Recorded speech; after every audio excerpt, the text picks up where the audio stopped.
Hello, devoted Christians. My name is Eddie from Gospel Team 1, and you're watching the new soon-to-be hit series, Bible Study. During this series, you're going to be learning a lot about the Bible and what it has to say, such as why we're here, what we're supposed to be doing, and what's going to happen after we're not here. We're also going to talk about classic Bible stories, such as Noah's Ark and David and Goliath, to talk about how we can incorporate the lessons from those stories into our own lives. We're also going to talk about what's going to happen in the new Avengers Endgame movie and the new Star Wars movie. Oh, wait, we're not going to be talking about that? Oh, that kind of stinks. Sorry, Groot. There's a lot of information that's hard to take in and can be difficult to understand, but that's why Bible study's here.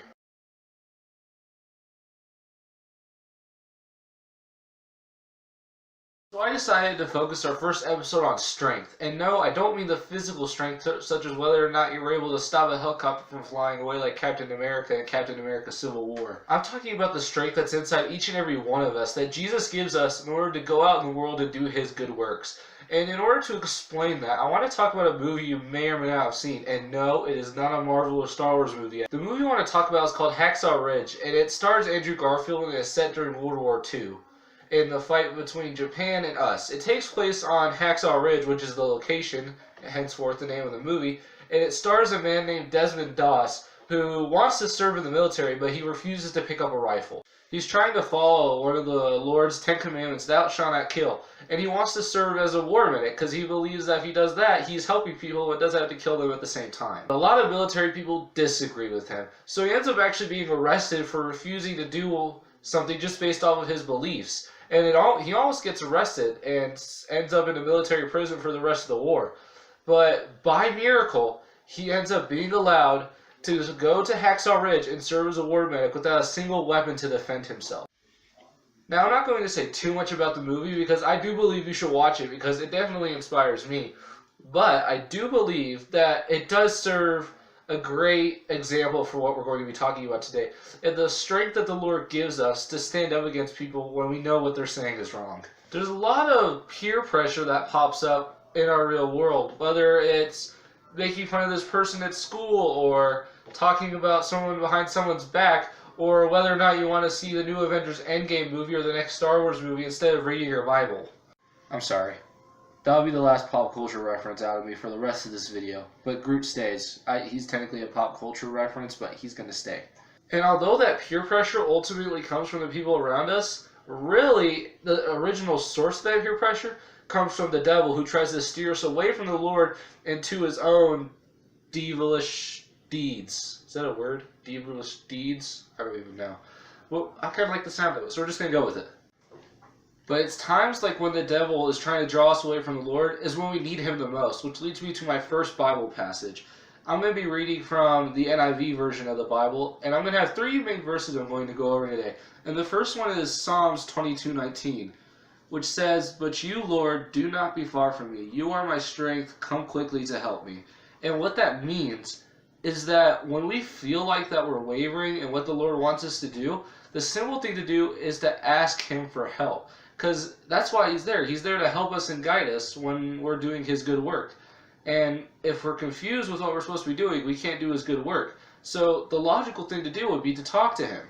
And I do use talk like a casual term because that's exactly what we do. We do it through prayer, but it's not like most other religions where we have to offer sacrifices and whatnot in order to communicate with our deity, with Jesus, our God. We don't have to do any of that. All we have to do is pray, and He can hear everything we're saying to Him. And that's the beauty of this. He's not very far away. He's never too far gone to be ordered to speak with us.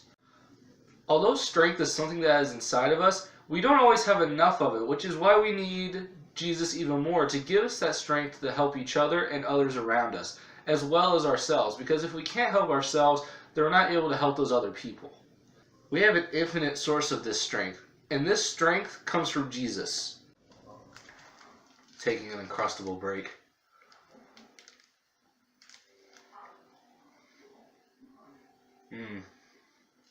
It's like all peanut butter and some jelly.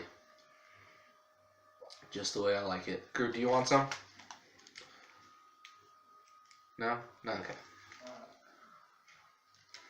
Our next Bible verse also comes from Psalms, except this time it's Psalms 46:1.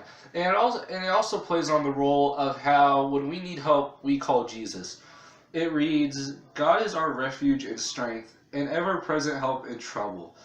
And even though it's such a small verse, it says a lot because it tells us that our strength comes from God, which is huge if you think about it. I hardly even have the words to describe it because not very many people can say that when they need help, there's another person that's able to help them. And that's exactly what Jesus does. And I know I'm sounding a bit repetitive, but I want this message to get through to you guys because it's very important to understand. With Jesus, we have the power to do anything we want. We have the power to go all the way to North Korea and Haiti. And I know those are two very different places, but I'm on a roll right now, so just go with it. We have the power to go to those nations and be missionaries to those people that need it, and we have the power to go out in our own hometowns and gospelize people, much like we do here at Gospel Team 1. And even if God was willing, we'd even have the power to become Spider-Man. I know I said I wasn't going to do any more pop culture references. I'm sorry. It just kind of slipped out. I'm a nerd. What do you expect? My shirt says Marvel. We have the power to do anything, and then we also have the power to withstand anything that Satan has to throw at us. So just like Jesus' strength given to us allows us to do anything in his name, it also allows us to withstand Satan's peer pressure from other people. Now before I go more in depth about Jesus' strength given to us, it's time for the verse of the day. This is where our verses come from. And they're in King James, so I'm probably going to mispronounce every other word in the verses. But here we go. Are you ready? That was a nod, yes. Okay, here we go. I'm going to choose from the middle here. Alright. Oh, that's more than one. I think this is just one. Nope, this is like 3. I haven't even taken the verse out. I'm already struggling. Okay, here it is. Ooh. That's actually not as bad as I thought it'd be. It comes from 1 Corinthians 15:58 and it's King James. Be ye steadfast, unmovable, always abounding in the work of the Lord, for as much as ye know that your labor is not in vain of the Lord. And this actually goes right in line with what we're talking about because it's saying that we need to stay strong in the face of temptation and Satan and stand up for what we believe. And that is that Jesus is the way, the truth, and the light. I just had to sneeze like really bad during that last shot right there, but luckily I was able to keep it in and make it a fairly good take, and then right as soon as I clicked the stop button I sneezed, so it's okay. We're still rolling. That's what I love about verse of the day, is because oftentimes it has to do with exactly what we're learning right here, right now. And I don't even plan ahead on the verses. I just picked them out. And as you see, I picked right in the middle. There was no way I was going to know what I was choosing. So that's what I love about the verse of the day, because it somehow always can relate to what we're doing in the moment. And that's what's great about the Bible, is that it relates to everything all the time, all at once. That's why it's important to read your Bible, because it always relates to what's going on, no matter what day and age. The Bible is always modern. And that's where we're going to go for our next verse. This final verse comes from Ephesians, which is my favorite book of the Bible, which I'm going to explain in a future episode because we just don't have the time for it right now. It comes from Ephesians 3:16. It says, I pray that out of his glorious riches he may strengthen you with power through his Spirit in your inner being. And Paul is saying this to the Ephesians in a letter because the Ephesians have fallen behind, if you will, and started lacking what Jesus wants them to do. And it started straying from the path. And Paul is attempting to get them back on that track.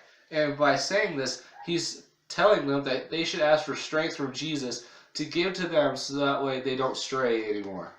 I love the book of Ephesians because basically the whole 6 chapters is about being strong. It's where the armor of God comes from, which is literally my favorite thing ever. I even have a little standee of the armor of God. And the whole chapter is just telling us to stay strong in the Lord and to resist temptation, which, by the way, is also what Galatians is kind of about. So if I had to sum up the whole message of this video in one sentence, it's that God gives us strength, and that we use that strength to do his good works and to resist the temptation of the devil. The Bible is full of stories of strength from regular people, so we can obviously take that strength in from ourselves, because if it happened here, why can't it happen here? And it happens every day. You see stories on the news mixed in with stories of hate and violence, with stories of people showing really great kindness to one another. So you can see that it's happening now. It's just not strong enough to balance out the negative stuff yet. And I'm going to end with another superhero reference. Jesus gives you the strength to be your own superhero. Thanks for watching. Thanks for watching today's episode. If you liked what you saw, make sure to subscribe down there and hit that notification bell so you know when we produce a whole new video. Because we do two different kinds of videos on this channel. We do the regular Gospel Team 1 Gospelizer videos, and we do these Bible study videos. And we have a podcast in the works. So make sure you hit that notification bell so you know when all of our new content comes out. And also make sure to comment down below as well, because we like to hear what you have to say. And whatever you say can make this channel better and the content that's within it. So make sure you comment as well, because I like to read those and take that input and input it into our own videos. So thanks for watching. And it's as I like to say, what would Jesus do? And as Groot likes to say, I am Groot.